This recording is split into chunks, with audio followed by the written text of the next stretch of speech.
Excuse me, is this a $20 note or a 10? That's a 5. Damn.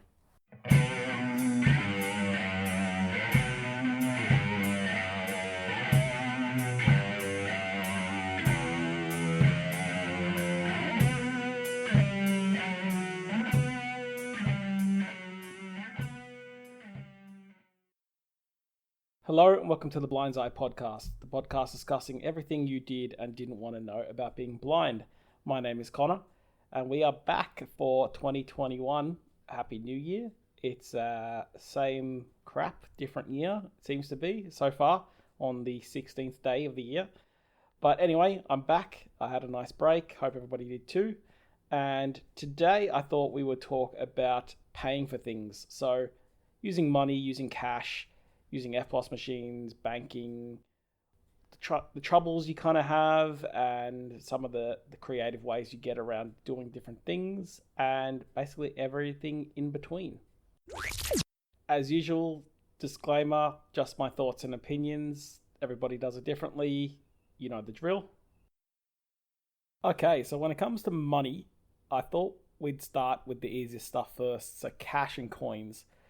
Because I often get asked the question, how do you know what's what? So in terms of coins, I think it's pretty basic, no matter who you are, whether you can see or whether you can't see, or what the deal is. So for me, I know the 5 cent is thinner, even though it's of similar diameter to a $2 coin. In Australia, a 5 cent piece is a thinner coin and doesn't weigh as much. So that's pretty straightforward. The 10 cent, again, is thinner than a $1 coin, even though they are a similar kind of diameter. And sometimes if you don't know what you have in your hand or you don't have something to compare it to, that can get a bit tricky because those two get quite close to one another. And the same sometimes if you're moving a bit quickly, maybe with a 20 cent piece. But for the most part, you can basically kind of tell with the weight and the thickness of the coin that you have what you've got in your hand, at least in Australia. I've tried it in other countries and I have no idea what I have. But thankfully in Australia, that seems to be the case. And obviously the 50 cent piece here, it's like a hexagonal kind of shape. So it's very prominent.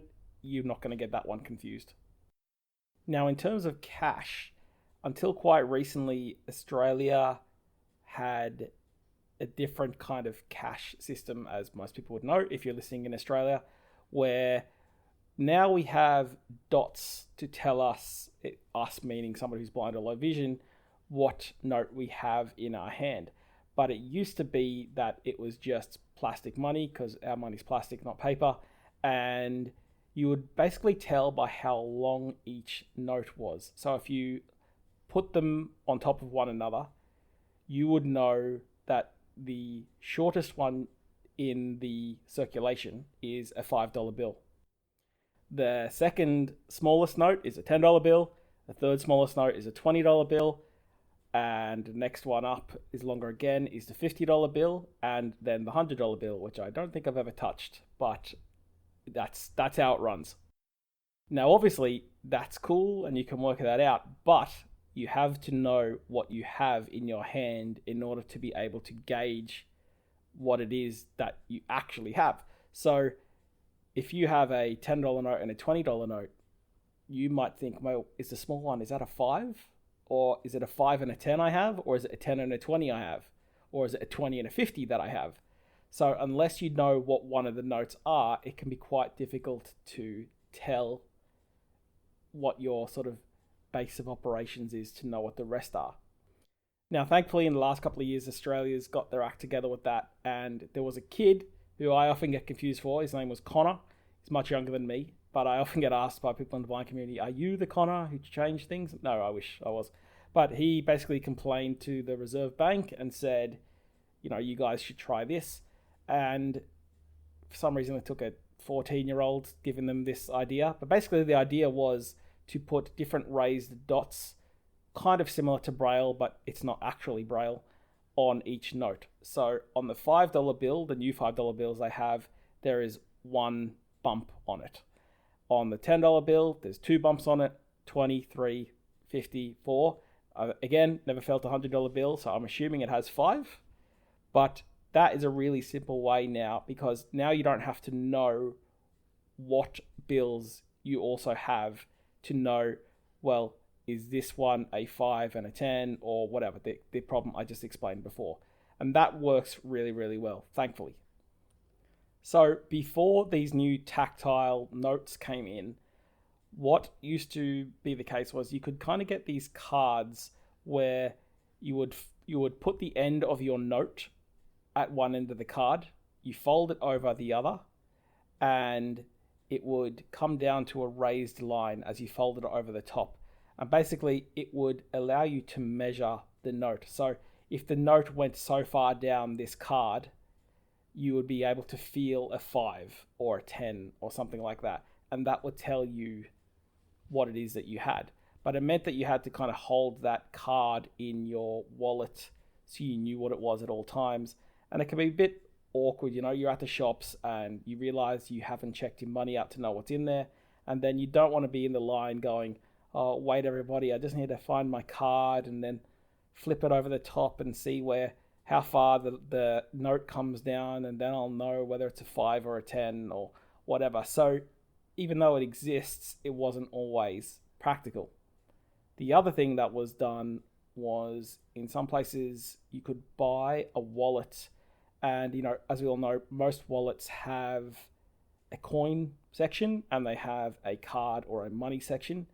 And in the cash section, they would have different slots, and each slot would only fit a certain length of note.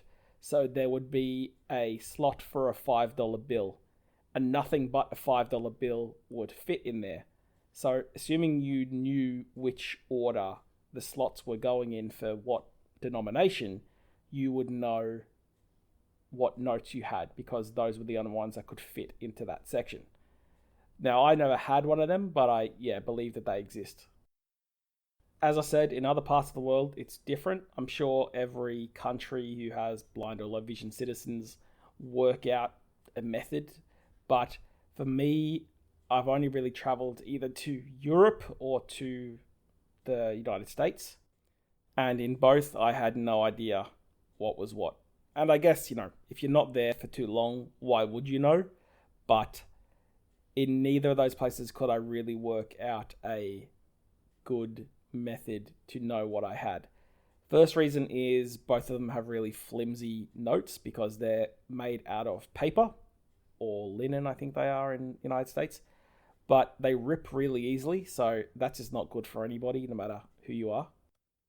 And with euros, there doesn't seem to be any kind of sizing method as I described that we have in Australia. I believe there are different kind of bumps that you can feel, but they're very vague and subtle, and I always found it really difficult to use. And the opposite problem happens in America. Again, I couldn't figure out what the coins were in the slightest, but the problem is all the dollar bills in America, no matter what denomination, are all the same length and size. So when I went over there, I would pull out a wad of money thinking, okay, I'm loaded here. And I'd go to pay for a drink that might cost, I don't know, Jack Daniels maybe, I've cost $14 or something. And I thought, okay, I've probably got a couple of $100 here. And I had $21 bills. So every time I gave it to the bartender, he was just like, that's $1. Okay, what's that? That's $1. Okay, what about now? That's $1.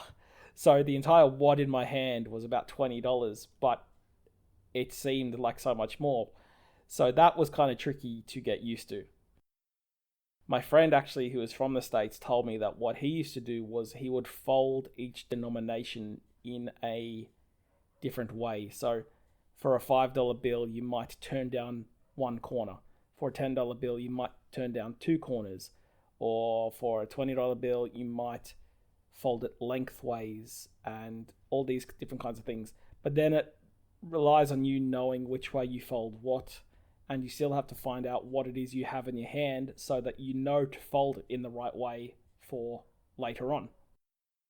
Thankfully now, there are many apps that you can use that will actually read to your currency, so you can flash the note in front of the phone's camera and it will tell you what currency you have in your hand. Unfortunately, because I'm in Australia and it's not a major currency, around the world, it's hard to find those apps that will do it because most of it is either American dollars or euros or some other bigger currencies. But those kinds of things do exist, which I tend to use if I'm ever stuck in a situation like that instead of asking for someone's help or bumbling around or something like that. So, as you can imagine, with all that, and just like everybody else in the world, it's much easier to use your card to do tap and pay or to insert and just put your PIN in. And that's mostly what I use because it's just so much more straightforward. I'm not having to carry cash and coins, and I don't have the problem of what do I have? Holy crap, I don't know what I have. All that's involved in that. I do often have instances where I take out my debit card to pay for something, and I've actually taken out my Medicare card because it has the raised bumps on it as well, and the person has to say, "That's your Medicare card" or something like that. But thankfully, it doesn't happen too often. I always try to make sure I put each card back into its own little slot, and that's where it lives. So I should know, but on the odd occasion, that has happened.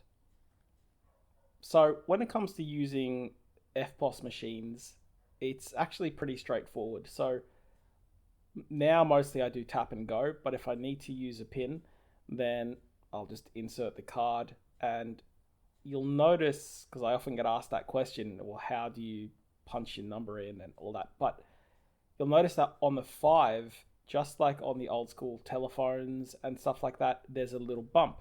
So as long as I can feel that 5, I know that above the 5 is the 2, below the 5 is an 8. And from that, I'm able to put in my own PIN. And the accept button, or whatever the button's called, to proceed, always has a raised circle on it. And it's basically always down the end of the keypad to the far right. So because there's that kind of standardization there, I'm able to know basically on any machine how to do it myself. The only problem is with the check, savings, or credit buttons, I usually need the assistance of the shopkeeper or whoever, the cashier, to press that for me, and then I do the rest myself. I also have just recently started using Apple Pay for the same reason that it's quick and it's easy, and it has one big benefit because if I use either my watch or my phone, what it means is that I don't have that trouble, but it also means that I can get a notification on my phone telling me the transaction I just made. So the receipt is on my phone in a way I can access it immediately, and I know what I've paid for. I can check that I haven't been overcharged because that has happened where somebody thinks this guy can't see, so I can add a couple of bucks on or something like that, or I can round up to the dollar. Whereas I'm instantly able to see a few seconds after it happens that you are at this premises on this day, you spent this much money, this is how much has been taken out of your account. And that works really, really well. Before that, with like paper receipts, either I wouldn't bother getting them, or I'd get them and then I'd have to try and get an app to read the print on the receipt, and print on receipts is usually pretty faded, the ink isn't very good, it's small print anyway, so it could be quite hard to know until much later, till maybe you ask somebody what the receipt said to know whether you got paid, or to know that you paid the right amount of money or that you didn't get ripped off or whatever it might be. So thankfully with the Apple Pay and with some banking apps, not all, but some banks will allow you to trigger a notification on your phone every time a transaction happens, and that makes it a lot more straightforward. You don't have to worry about paper, and you're not getting ripped off immediately. There is a rise, unfortunately, as well in touchscreen FPOS machines. So it obviously has no buttons, and there's essentially no way to use them for somebody like myself. And I've encountered this a few times, and on some of the machines by certain banks, they have this process called Albert. It's an acronym that stands for something. But basically, it is an accessible way to use the ATM machine, and it changes the screen into using different gestures like you might use on an iPhone. So different gestures mean different numbers and all this kind of stuff. So you need training in how to use it, which is first just really problematic. But secondly, a lot of vendors, if they don't have blind or vision impaired clients or patrons all that often, don't even know that it exists. So I had the instance where I think I was at university and I was trying to pay for something, and they had a touch screen, and I said, could you just turn this on? And they said, oh no, that it doesn't have that. And it did have that, but they didn't know how to turn it on. So it was useless. And I didn't know how they needed to turn it on because it's not my job as a patron to know that. So this particular guy said, oh, well, just give me your PIN number then and I'll put it in. And I was like, well, of course I'm not going to give you my PIN number. It's completely besides the point. So in those kinds of situations, it can be problematic because nobody should have to give their PIN number out. It's a risky business. And so it just goes to show that just because those accessible solutions are made, if they aren't made known or easy to use, then they may as well not really exist. And I don't really know anybody who's blind or vision impaired that actually liked that system because it was just really problematic.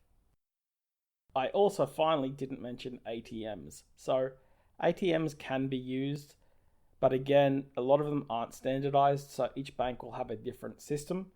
But with most of them, they will have a headphone jack, you'll notice. So if I bring a pair of headphones, if I remember to, then I can plug them in and it'll start speaking to me once I insert my card, and it will say, press 1 for savings. So I don't have to worry about those buttons that line each side of the screen. It'll allow me to just use the number pad to make all my selections. But again, it relies on you finding the headphone jack because each ATM can be different. It also relies on the volume for the audio to be turned up and you knowing where the button is to turn it up or down. A lot of the ATMs get vandalized or not well maintained, so you could find the headphone jack and it doesn't even work. So for that reason, I basically don't really use ATM machines unless I'm with somebody else, which obviously isn't ideal because you're sort of linked to that or you're having to use somebody else when you don't really want to have to. But in that case, if I do need money out, what I'll do is I'll just ask for money out while I'm inside a shop. So if I go through Woolworths or somewhere else or a McDonald's drive-through with a friend and I think I might need cash in a couple of days, then I'll just do it then as I'm paying on the EFTPOS machine rather than going to an ATM.